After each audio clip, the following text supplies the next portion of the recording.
Bonjour à toutes et à tous, bienvenue sur ce plateau de Village Semences Sémaé pour une émission de Vox Déméter. Je suis ravie d'animer ce débat qui va durer 10 minutes. Je suis Marie-Laure Eustache et nous allons donc ensemble parler des femmes et créatrices de valeur, chefs d'entreprise créatrices de valeur dans le cadre d'une discussion sur l'entrepreneuriat féminin pour répondre aux crises agricoles. Anne Leca, vous êtes présidente de Vox Déméter, Gabrielle Dufour, responsable communication d'Agridé, et je montre tout de suite la superbe note très riche en propositions que vous avez écrite. C'est une note qui est éditée par le think tank Agridé et que l'on peut donc télécharger sur le site d'Agridé. Merci beaucoup d'être avec nous pour parler de vos messages durant cette petite émission. Anne, je vais d'abord me rapprocher de vous pour parler des créatrices de valeurs. On sait que les femmes ont des valeurs, bien sûr, les femmes chefs d'entreprise ont des valeurs. Vous avez étudié tout ça. Quelles valeurs aussi concrètes elles apportent dans l'entreprise? Quelles valeurs ajoutées? Performance économique, préoccupations environnementales. Détaillez-nous tout ça, Anne, en 4 minutes. Excusez-moi, on va être très rapide. Quelles sont ces valeurs au pluriel apportées par les chefs d'entreprise? Alors, moi je suis Anne Dumonnet-Leca, donc fondatrice et présidente de Vox Déméter. J'ai coécrit cette note entrepreneuriale et au départ, effectivement, on s'est attaché avec Gabrielle à regarder s'il y avait une dynamique. Comment avaient évolué les femmes et comme en agriculture et comment elles s'appropriaient leur métier. On voyait bien qu'il y avait des choses différentes, mais encore fallait-il le mesurer et essayer de commencer à prouver qu'elles avaient une véritable contribution. Créatrices de valeur, elles le sont à travers différentes contributions. Et contribution, ça peut être effectivement parce qu'elles innovent. Et ça, c'est vrai que c'est une clé d'entrée dans l'installation en tant qu'agricultrice, viticultrice, bien évidemment, et éleveuse. C'est de créer de nouveaux ateliers, d'aller chercher la diversification, de pouvoir être apporteuse d'un nouveau regard. Et du coup, elles vont chercher à des solutions que leurs époux, que leurs frères, leurs pères, auxquels elles n'avaient pas pensé. Et ça peut être donc des ateliers de transformation, de nouvelles considérations agronomiques, le choix du bio bien souvent, mais également des ateliers de diversification. L'agritourisme, on voit aujourd'hui se développer moins couramment le no-tourisme, parce que justement là, il y a qu'est-ce qu'on fait pour consolider une production? Qu'est-ce qu'on fait pour aller chercher une nouvelle valeur ajoutée?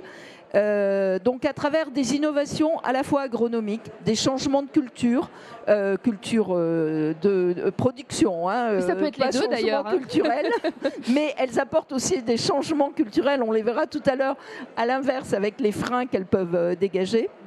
Et puis, la performance. Il ne s'agit pas simplement de cantonner, de dire et de claironner, il faut des femmes et ce qu'elles font. Il faut aussi se rendre compte combien elles sont gestionnaires. Elles sont avec une gestion quelquefois prudente, mais dans le bon sens du terme. C'est-à-dire qu'elles sont tout à fait capables de dire on investit et d'avoir évidemment une vision en fait anticipatrice. Et ça, c'est effectivement, quand on est chef d'entreprise, c'est hyper important. C'est important et les chiffres le prouvent. Il y a des chiffres qui prouvent que ces entreprises-là sont mieux gérées, qu'elles ont de meilleurs résultats quand il y a des femmes. On le voit en étudiant, c'est pas dans le monde agricole parce qu'on manque de chiffres. Et c'est parmi les propositions, c'est celle que l'on fait. Il faut absolument qu'on ait des chiffres. En revanche, dans les entreprises du CAC 40, dans les sociétés multinationales, eh bien, quand la mixité est au rendez-vous dans les boards, dans les COMEX, il est évident c'est évident, ça a été mesuré, les performances économiques de ces entreprises, qui sont des grosses entreprises, sont extrêmement positives. C'est très très bien de le rappeler. Je vois que l'heure tourne. Anne, excusez-moi, on en parlerait des heures évidemment. Alors justement, la présence des femmes, vous parliez du CAC 40, dans les entreprises, il y a quand même des choses à améliorer, Gabrielle. C'est un entrepreneuriat récent, un peu à la marge. Il y a des freins, Gabrielle. Rappelez-les-nous. voilà, ça stagne un petit peu. Dites-nous. Oui, tout à fait. Nous avons étudié donc dans la note entrepreneuriat féminin en agriculture. Nous avons comparé les femmes chefs d'entreprise agricoles aux autres secteurs, aux femmes chefs d'entreprise des autres secteurs. Et il s'avère qu'il y a des points communs, un socle commun à cet entrepreneuriat féminin, à la fois dans ses contributions, comme l'a dit Anne, sur le plan environnemental, social, économique, mais aussi malheureusement sur les freins. Ce sont des freins systémiques que les femmes rencontrent dans l'entrepreneuriat, quel que soit le secteur d'activité. On peut distinguer deux types de freins. Oui. Des freins structurels et des freins culturels. Les freins structurels concernent essentiellement le financement. Les femmes dans la société, dans le monde entier d'ailleurs, dans tous les pays, il n'y a pas un seul pays où c'est différent, mais en France également, ont moins de patrimoine, ont moins d'argent. Et on sait très bien que pour mobiliser, pour trouver des financements, il faut avoir de l'argent. C'est la base, voilà. La base, surtout en agriculture. Donc quand on connaît l'intensité capitalistique de l'agriculture, on se doute que ce frein-là est un frein très important pour les femmes pour devenir chef d'entreprise agricole. Il l'est aussi pour les chefs d'entreprise d'autres secteurs, mais l'intensité capitalistique de l'agriculture est vraiment très importante. Et vous le rappelez dans la note, bien évidemment. Absolument. À côté de ces freins, nous avons aussi des freins culturels qui sont nombreux, qui vont agir durant toute la vie des femmes, de la petite fille. Alors dans l'entreprise agricole, c'est une petite fille qu'on ne va pas forcément mettre sur un tracteur. C'est ensuite une jeune fille qu'on va repousser un petit peu dans d'autres filières. Décourager, oui. Décourager. Des filières genrées qui sont plutôt dites féminines, dans lesquelles on va plutôt les pousser. C'est aussi plus tard, quand elles sont des femmes, ces difficultés culturelles qu'elles rencontrent dans le cadre de leur métier. Toutes les femmes entrepreneurs, agricoles ou non, dans le secteur agricole ou non, connaissent la phrase « il est où le patron ?» Il est où le patron, sous-entendant une femme ne peut pas être chef d'entreprise. Patronne, c'est un mot tabou. C'est un mot qu'on a du mal.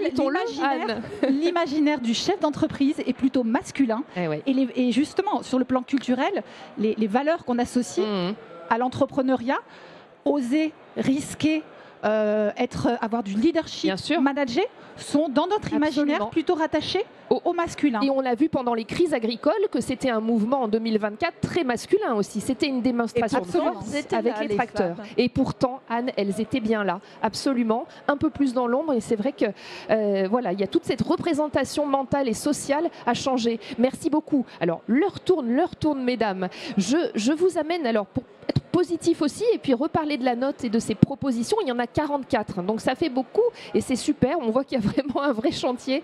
Je voulais avec vous évoquer les leviers principaux à activer. Chacune, vous avez le droit de m'en citer un. C'est parfait, 2 minutes. Vous avez 1 minute chacune et après on termine. On commence par Anne. Alors, on a 4 intentions. Il fallait accompagner absolument cette chef d'entreprise, l'émergence de cette chef d'entreprise. Et donc, on a nommé 4 intentions. Mieux connaître cette dynamique, c'est-à-dire comptabiliser. Et on a, je ne sais pas si je parle de l'observatoire que l'on propose, observatoire de l'entrepreneuriat. Alors, pas obligatoirement que féminin, mais l'entrepreneuriat en agriculture, qu'est-ce que c'est? Et avec des données genrées.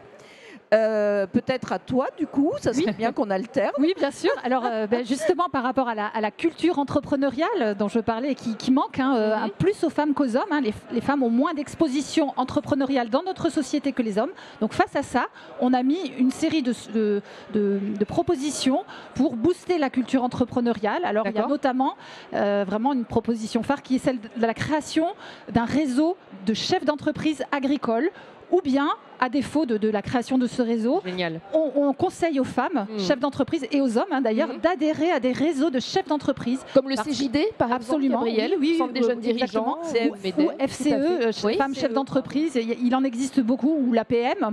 Vous avez, donc c'est des réseaux dans lesquels on trouve de la connaissance, du partage entre pairs, du mentoring, on apprend le leadership, on apprend les rôles modèles, les fameux rôles modèles, donc les vraiment, femmes inspirantes.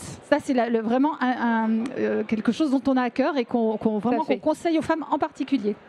Et puis, on parlait tout à l'heure de faire progresser la représentativité dans les instances décisionnelles agricoles. Eh bien, là aussi, il faut le mesurer. Il n'y a pas de quota, en tout cas pas en dehors des chambres d'agriculture depuis 2013. Donc, on propose un index égalité, un index pour mesurer d'où l'on part dans la féminisation des conseils d'administration.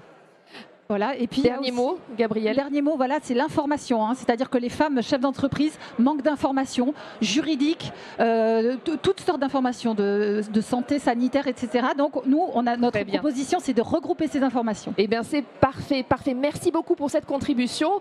L'émission se termine. Je vous invite tous à relire la note Entrepreneuriat féminin en agriculture, libérer les potentiels, et bien sûr d'adhérer à Vox Demeter, l'association qui porte la voix des femmes en agriculture. Merci beaucoup à toutes et à tous. Merci.